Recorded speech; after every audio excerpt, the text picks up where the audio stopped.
universitarias.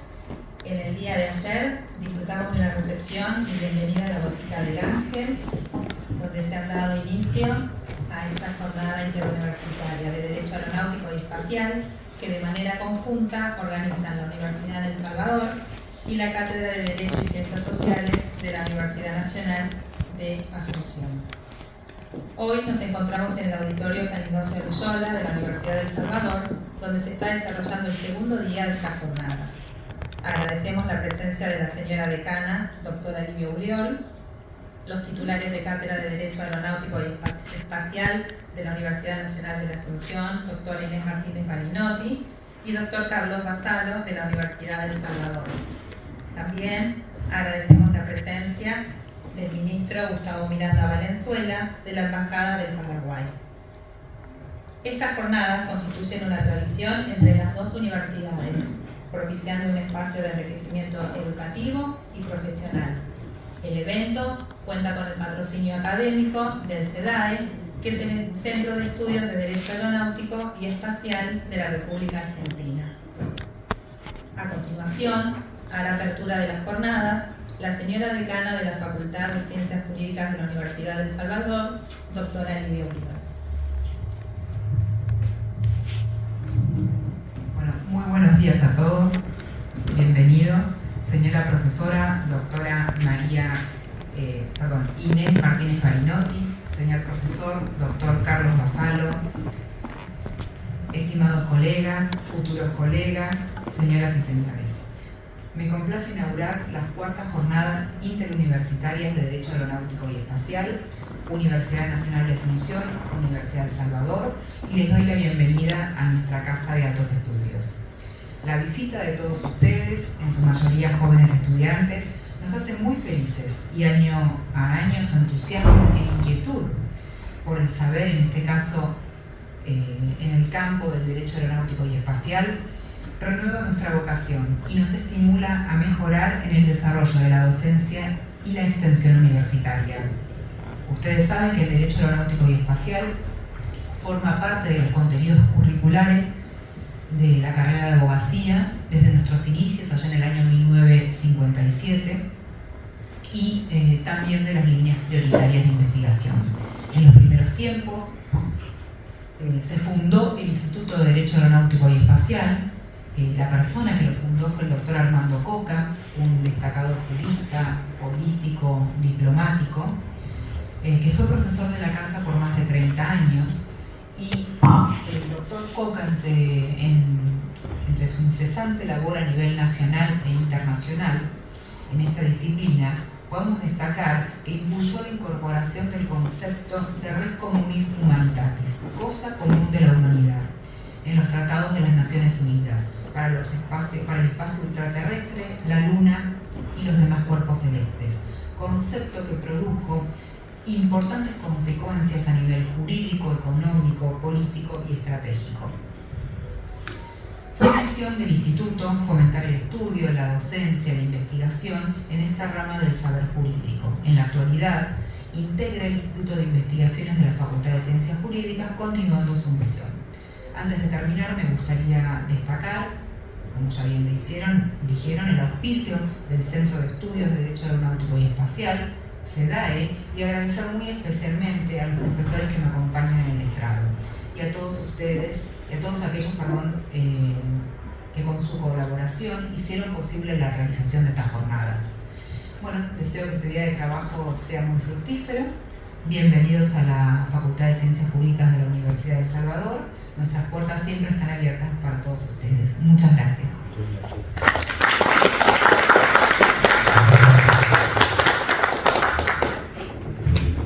A continuación, presentamos la primera ponencia de este día, titulada La Agenda de la UASI para la recuperación y el crecimiento de la aviación comercial.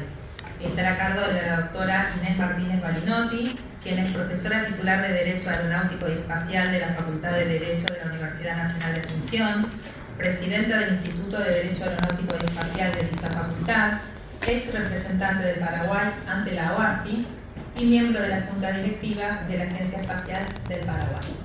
Adelante.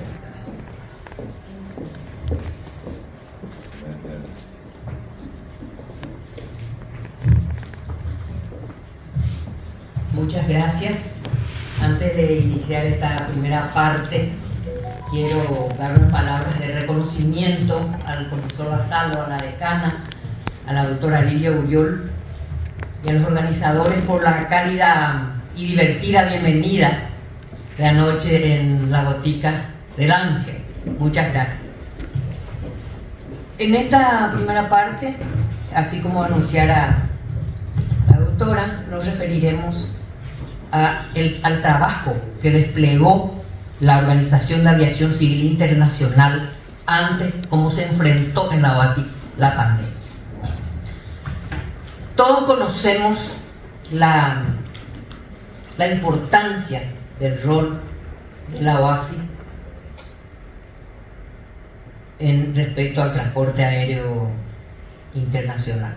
Diciendo que todos conocemos la importancia del rol de la Organización de Aviación Civil Internacional, y hoy haremos una revista sobre cómo fue desempeñado ese rol durante la pandemia y la repercusión de esta en la aviación comercial, así como también la paulatina recuperación en estos años que aún continúa.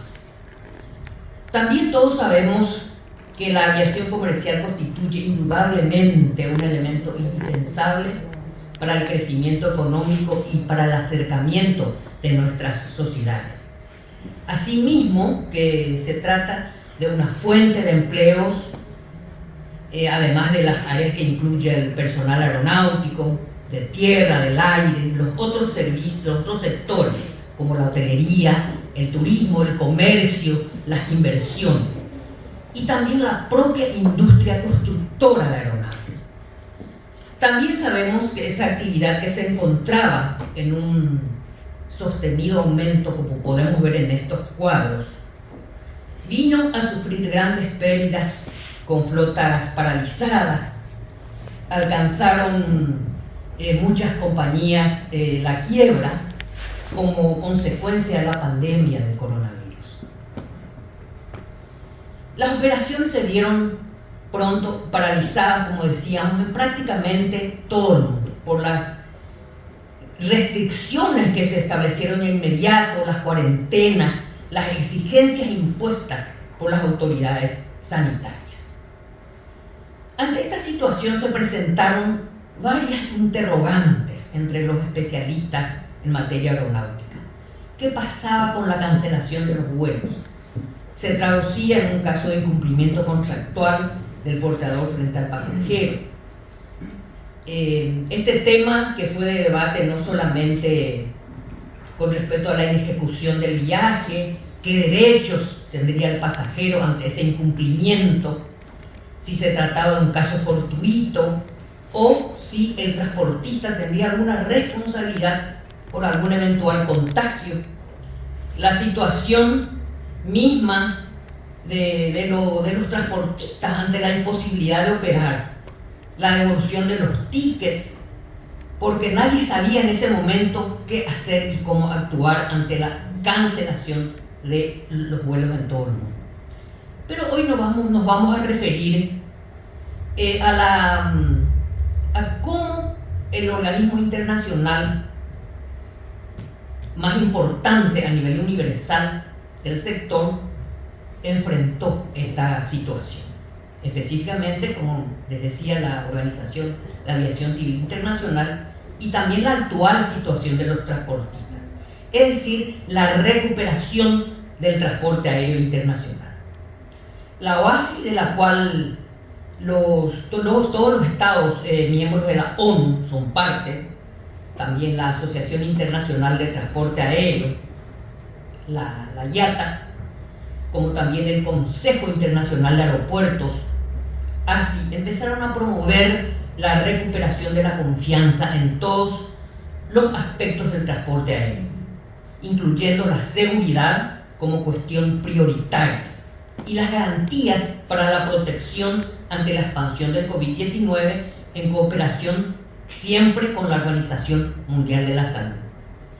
Recordemos que la OASI es un organismo especializado del Sistema de Naciones Unidas, como he mencionado, creado en 1944, para promover el desarrollo seguro y ordenado de la aviación civil internacional en todo el mundo. A través de su consejo, del cual el Paraguay fue miembro por el periodo 2019-2022, así como lo es Argentina, ha formulado recomendaciones a los gobiernos, autoridades de aeronáutica civil y ha emitido guías, recomendaciones para una aplicación práctica, todo ello dentro de un enfoque de armonización global, de tal manera a suscitar la confianza del usuario del transporte aéreo, que representaba miles de millones de dólares.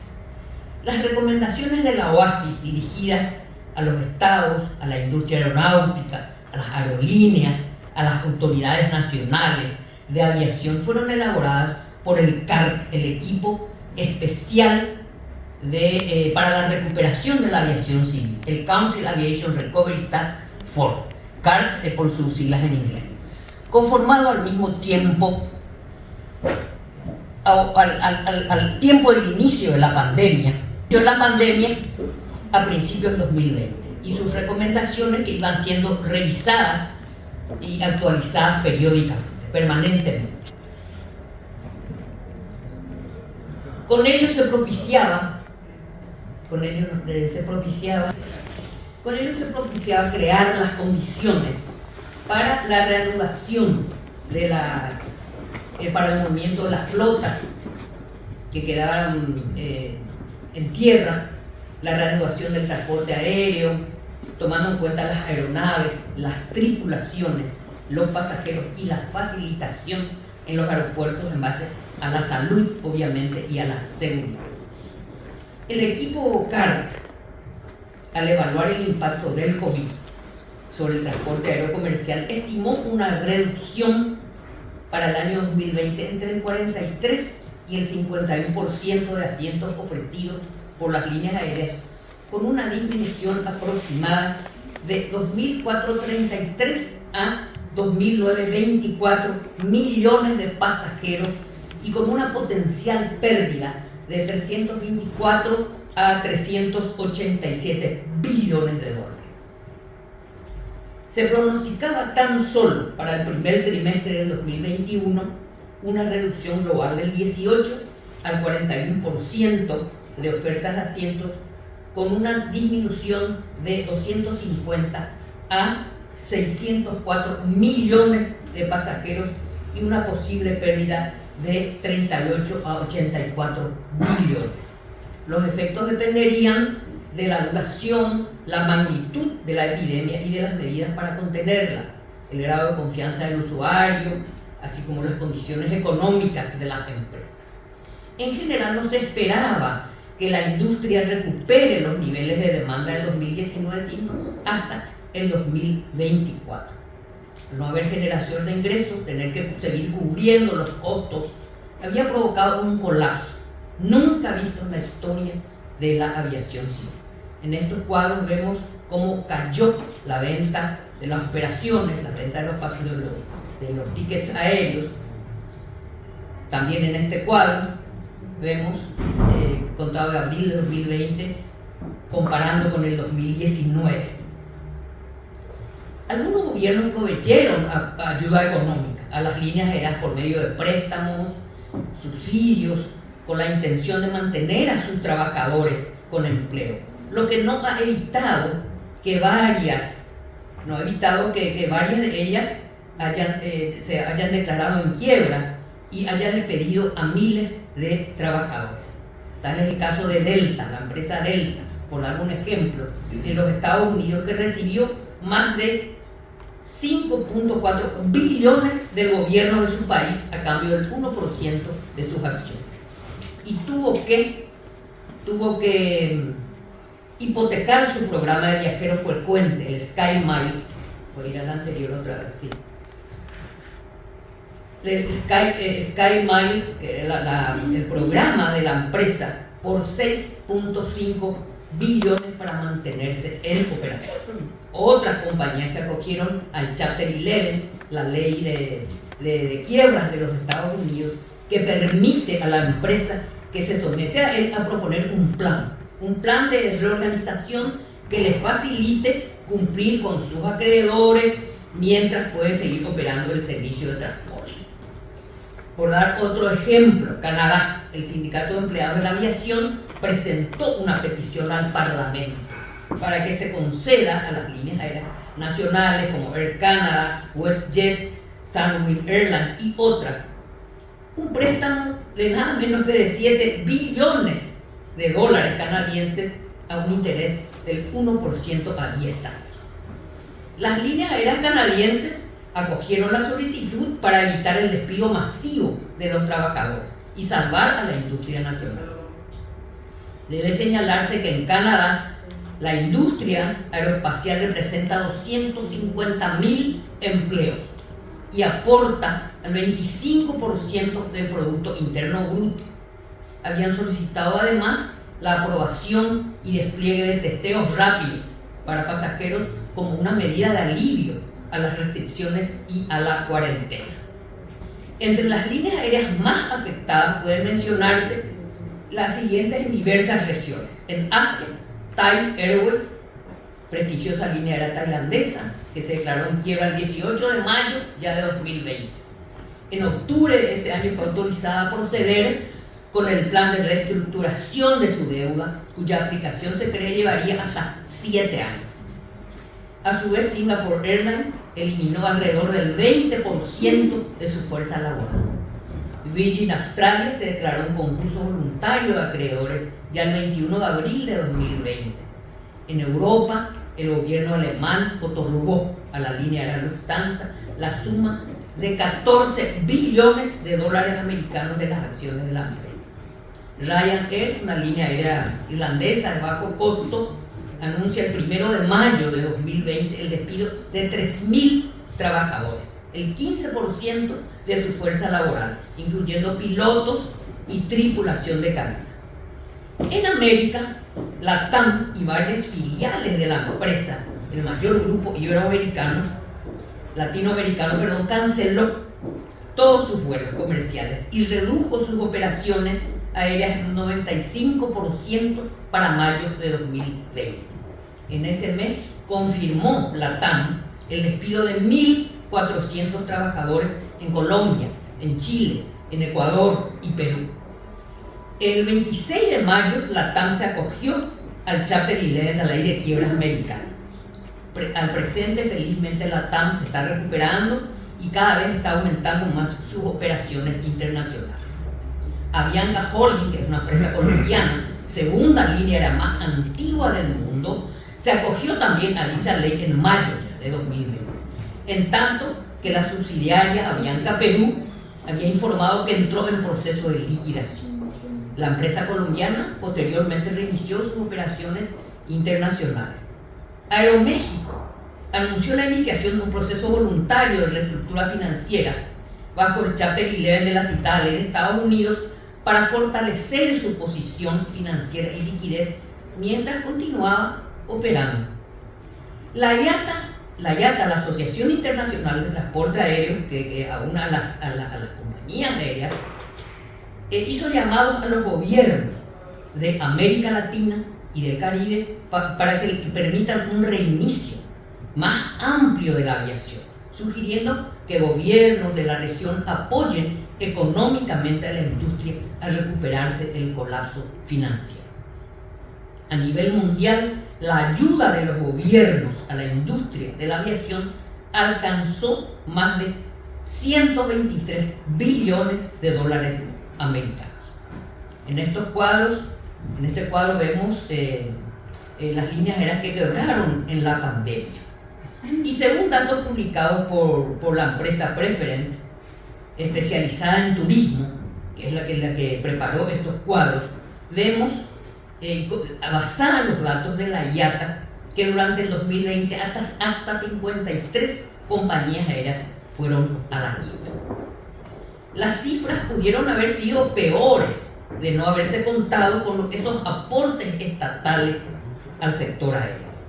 Países como Alemania, Francia prestaron auxilio a Air France y a Lufthansa, como ya mencioné, con inyecciones de miles de millones de euros, y haciendo lo mismo Países Bajos con KLM.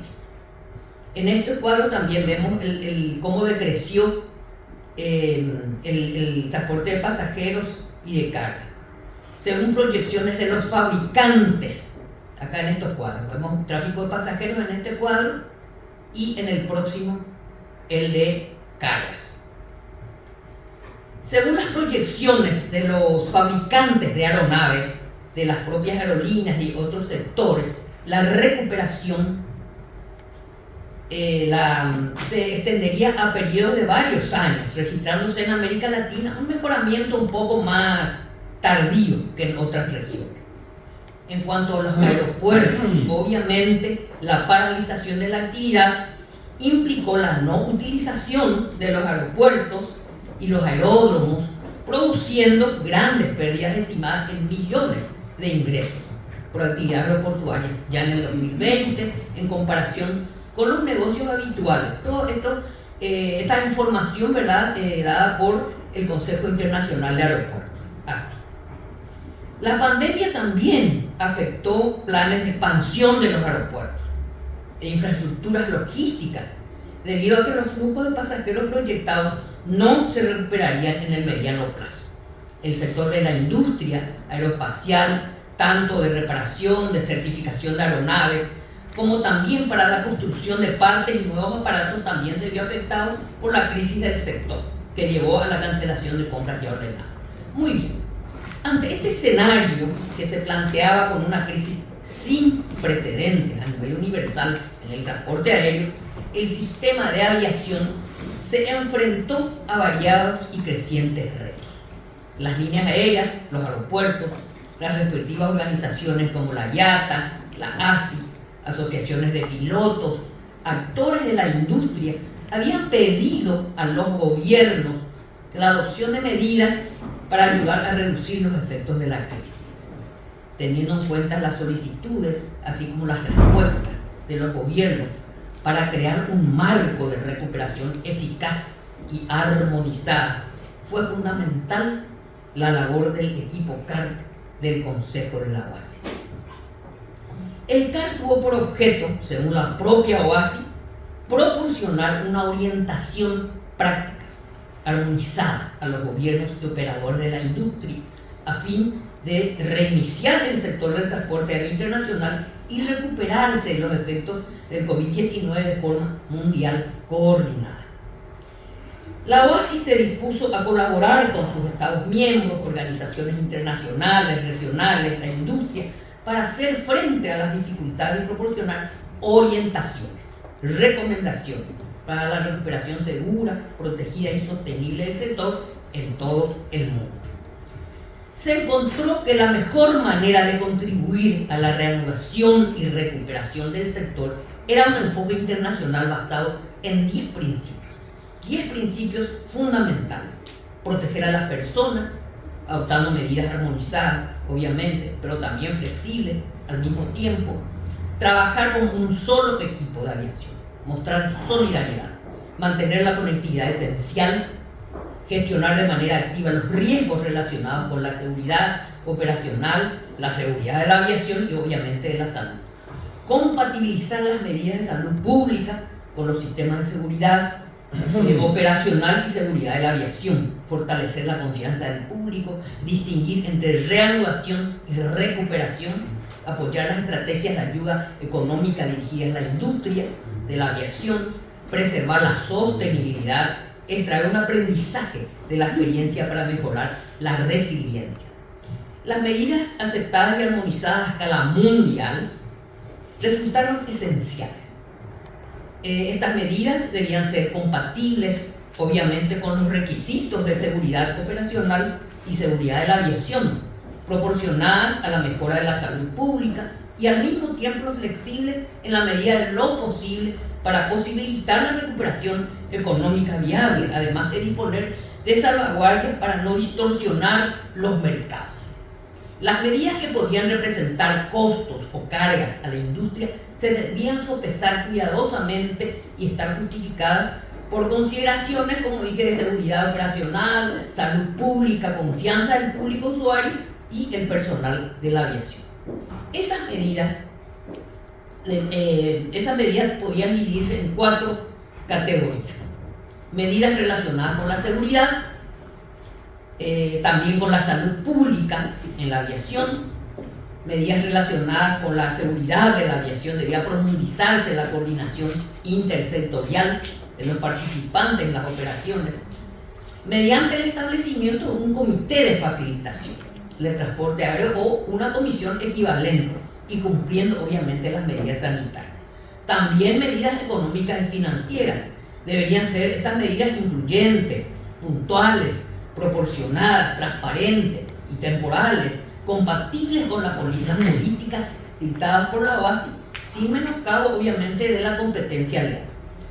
Todas las medidas se buscaba que cesen al final de la crisis y la OASI continuaría con la vigilancia permanente y la evaluación de la situación.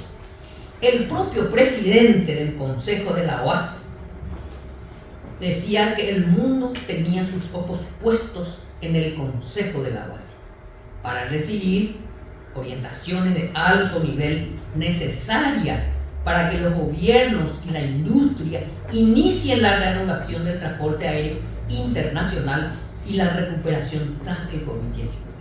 Muy bien, en cuanto a los reportes del trabajo del CAR, el primer informe fue presentado ya en mayo de 2020. Fue una labor ciclópea realmente. Fue fruto de un esfuerzo colectivo sin precedentes en el que participaron representantes de Estados miembros.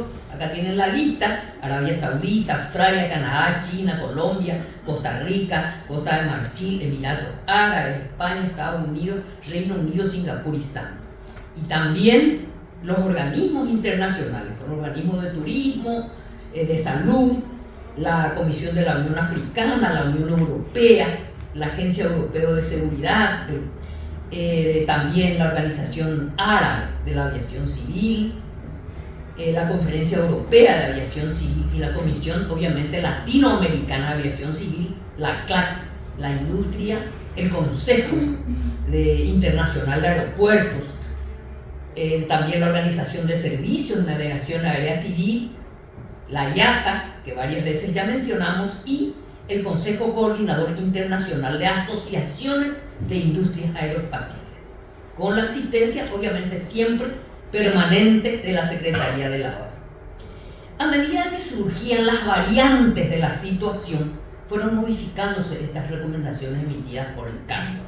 Las recomendaciones en la primera fase fueron las siguientes.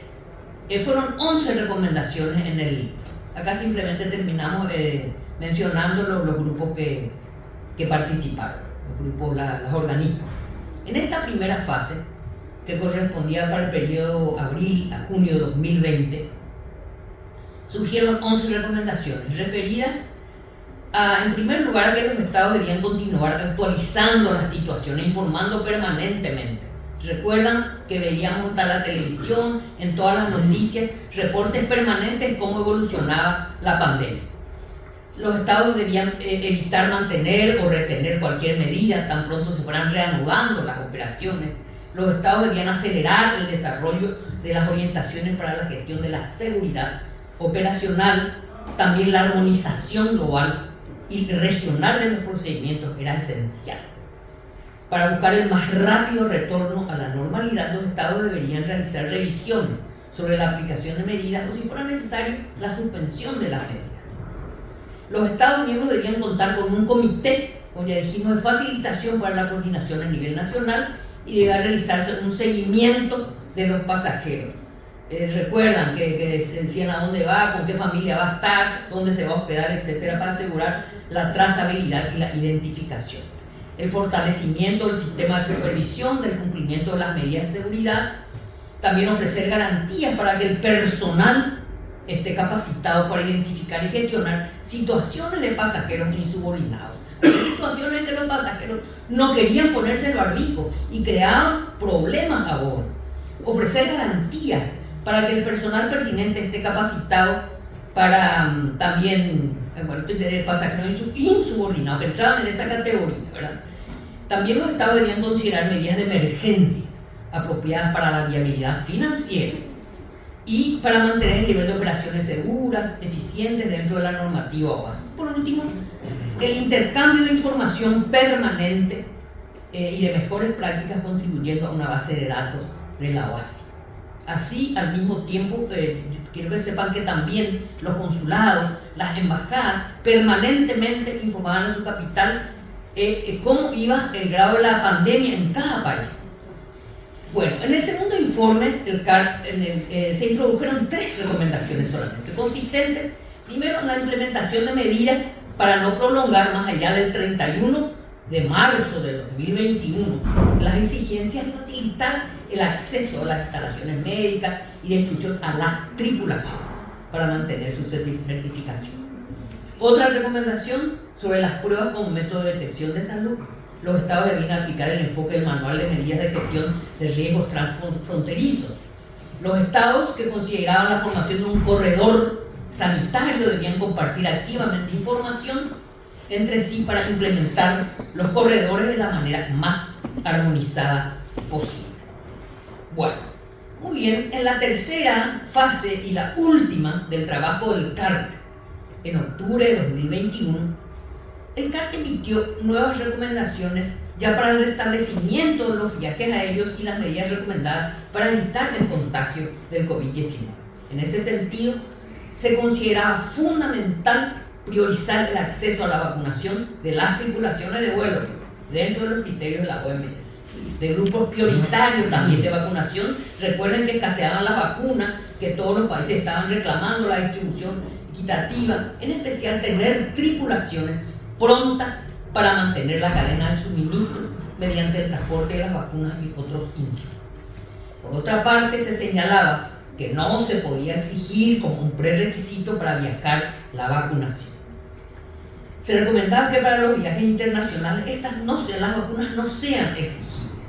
El CART emitió una guía y se establecía que la recomendación era que las vacunas no sean un prerequisito para los viajes internacionales.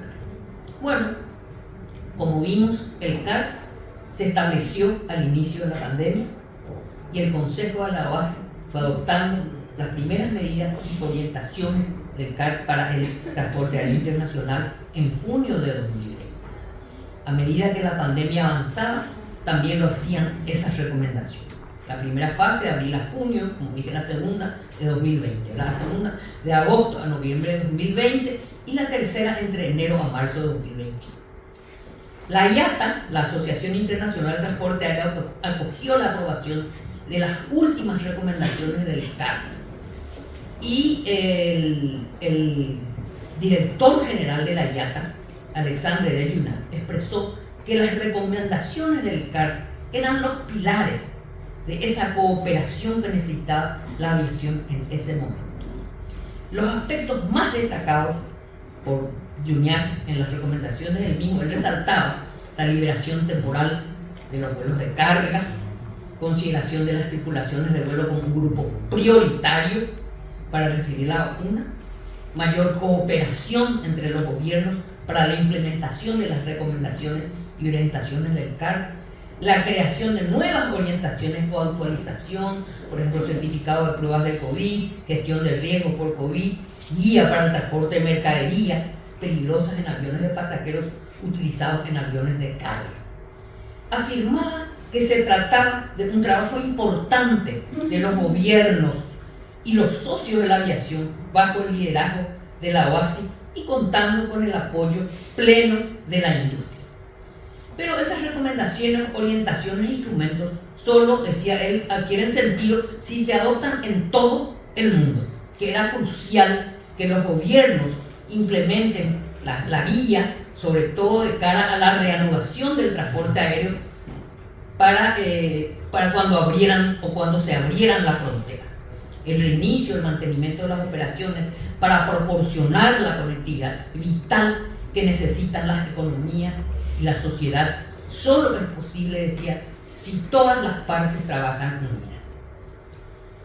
También afirmaba que una de las recomendaciones más importantes del trabajo fue el llamado a las autoridades de cada nación para garantizar resultados óptimos de la labor del CAR en la toma de decisiones a escala mundial, o a escala nacional, perdón, implementar a escala nacional esas recomendaciones. Y que todos conocemos el papel vital de la aviación en la economía. La armonización universal de dichas recomendaciones permitiría la reactivación de la industria y devolvería a las personas a sus puestos de trabajo. Bueno, en cuanto a la situación actual de la aviación, la OASI prevé una recuperación y un crecimiento completos y sostenibles de la demanda de pasajeros aéreos en este año 2023.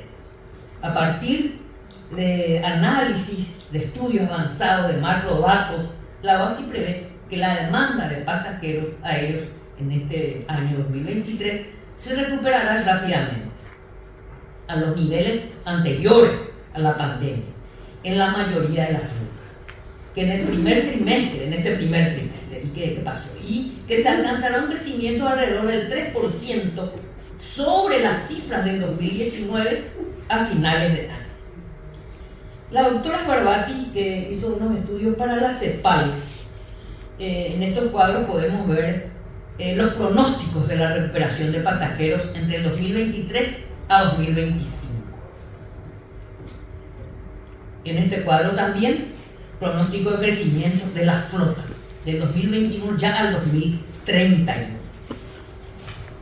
Salvatore Schiacchitano, el presidente del Consejo de la OASI, señaló que garantizar la recuperación segura y sostenible de los servicios aéreos era clave para restablecer la capacidad de la aviación de actuar como catalizador del desarrollo sostenible a escala local, nacional y mundial, y que será vital para la recuperación de los países de las repercusiones más amplias de la pandemia. Por su parte, Juan Carlos Salazar, que es el secretario general de la OASI, decía que las previsiones de pasajeros que la OASI anunciaba se basaban en el fuerte impulso de la recuperación en el 2022, según los análisis estadísticos de la organización.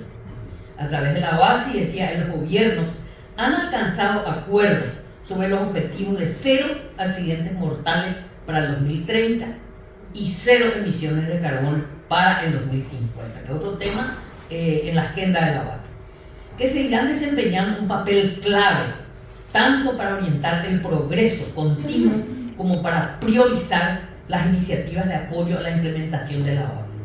Se estima que el número de pasajeros aéreos transportados en el 2022 aumentó un 47% respecto a 2021. En términos de ingresos anuales de las aerolíneas por público pasajero, manteniendo el rendimiento y los tipos de cambio en los niveles de 2019, la OASI observó un crecimiento estimado del 50% de 2021 al 2022.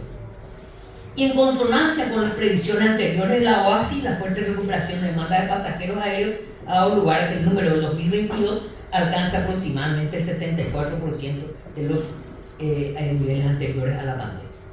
El número de aeronaves de público pasajero en servicio en 2022 refleja la recuperación general del tráfico con estimaciones actuales que sugieren un 75% de los niveles anteriores a la pandemia. En el 2022, los pedidos de flota, la entrega de aeronaves de los principales fabricantes como Airbus y Boeing crecieron ya un 53% en el caso de los pedidos y un 20% ya para las entregas en comparación con el año anterior. Entonces, el número de pedidos en 2022 superó el registrado de 2019, lo que indica la recuperación de la demanda de las flotas, de la demanda de las aeronaves. Y en cuanto a la carga aérea en 2022, reflejan los niveles de 2021. Se espera que el ritmo de crecimiento de la carga aérea sea menor en el 2023, dada la ralentización del crecimiento económico mundial, obviamente, aunque el crecimiento de la carga aérea a largo plazo se mantiene en línea con la tendencia estimada anteriormente, lo que indica un fuerte crecimiento a largo plazo. De cara al futuro, se espera que las aerolíneas recuperen su rentabilidad operativa en el último trimestre de este año 2023, después de 3 años consecutivos de pérdida. Bueno, en esta diapositiva le vemos a Richard Taylor Crane, la Flight Safety Foundation, Fundación de Seguridad del Vuelo, una organización internacional independiente sin fines de lucro, dedicada a la investigación, la educación, la defensa y las comunicaciones en el campo de la seguridad, otorgó el premio Richard Taylor Crane al equipo especial para la recuperación de la aviación del Consejo de la OASI, al CARCLE, el premio en reconocimiento del liderazgo y la respuesta coordinada durante la pandemia. El premio de Richard Taylor Crane reconoce a las organizaciones por su liderazgo corporativo, sostenido a través de contribuciones duraderas en el campo de la aviación civil, ya sean de tipo industrial, gubernamental y no gubernamental. Salvatore Schiacchitano, presidente del Consejo, recibió el galardón en nombre de la Organización de Expertos Internacionales de los Estados y de toda la industria del transporte aéreo. La dedicación y solidaridad, decía Salvatore Schiacchitano, de nuestra comunidad global fueron claramente evidentes a lo largo de las 3 fases distintas de la guía global que emitió el CARC durante el periodo de la pandemia. Con nuestros esfuerzos más centrados en gestionar la recuperación segura y rápida del tráfico aéreo mundial, ahora se confía con esa experiencia a una coordinación más estrecha que establecimos entre las partes interesadas en el sector aviatorio, civiles, comerciales durante la pandemia. Así reconstruimos ese sector para un mundo post-pandemia, destacaba Schiacchitano.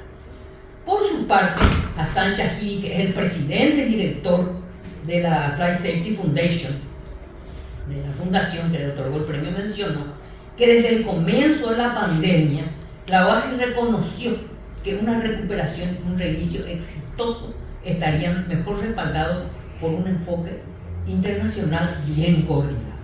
A medida que la pandemia continuaba y surgían variantes del virus, el grupo de trabajo de la OASI actualizó sus recomendaciones y trabajó para mitigar la devastación de la pandemia. Es de recordar que, entre otras áreas, la facilitación se ha reconocido como un componente clave de las iniciativas para mantener la continuidad de la actividad de la aviación durante la crisis y para estimular la reanudación de la aviación y una recuperación eficaz y sostenible en la etapa posterior ya al COVID-19. Muy bien, en esta presentación tratamos de demostrar la importancia del derecho aeronáutico traducido en la normativa, en el marco de las recomendaciones que regularmente emite la OASI, esta vez elaboradas en circunstancias sumamente adversas y amenazantes para toda la humanidad. Por otra parte, este trabajo conjunto demostró la relevancia de los organismos internacionales, que fomentan la cooperación mutua establecida en la propia Carta de la ONU, que ha adquirido carácter universal como un principio del derecho internacional. Bueno, muchas gracias. Hasta ahí llega la exposición.